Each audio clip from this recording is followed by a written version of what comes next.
একাধিক দাবিতে ফের পথে নামলেন আশাকর্মীরা। শুক্রবার রায়গঞ্জের সংগঠনগতভাবে ডেপুটেশন কর্মসূচি গ্রহণ করেন আশাকর্মীরা।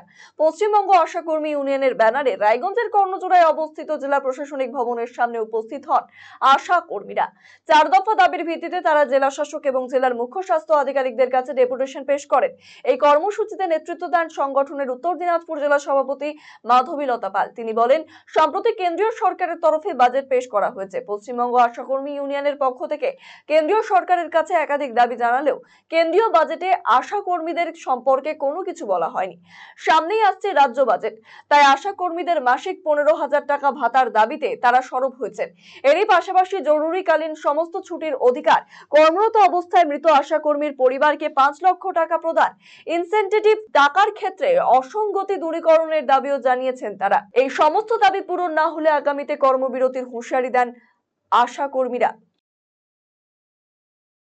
আমাদের অ্যাকচুয়ালি আজকে হচ্ছে বাজেট ঘোষণা হয়ে গেল, কেন্দ্রীয় বাজেট। আমরা কেন্দ্রীয় সরকারকে জানানোর পরেও পশ্চিমবঙ্গ আশাকর্মী ইউনিয়নের পক্ষ থেকে আমরা জানিয়েছি, কিন্তু তারপরেও আমাদের কোনো বাজেটে কোনো কথা বলেনি আমাদের আশাকর্মীদের নিয়ে।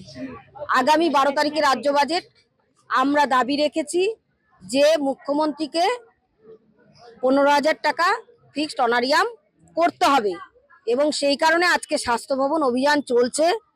আমরা জেলায় জেলায় আমরা ডেপুটেশন দিচ্ছি। আমরা সিওমএইচকে ডেপুটেশন দিলাম এবং ডিএম এর নিকট ডেপুটেশন দিলাম। আমাদের আন্দোলন চলবে, যেহেতু মাঝে মাধ্যমিক এবং উচ্চ মাধ্যমিক আছে, ফলে উচ্চ মাধ্যমিক শেষ হয়ে গেলেই বাজেট ঘোষণায় যদি আমাদের 15,000 টাকা রাখে রাজ্য সরকার, তাহলে কোনো কথাই নেই। আর যদি না রাখে, তাহলে আমরা আগামীতে কর্মবিরতির দিকে যাব মার্চ মাস থেকে।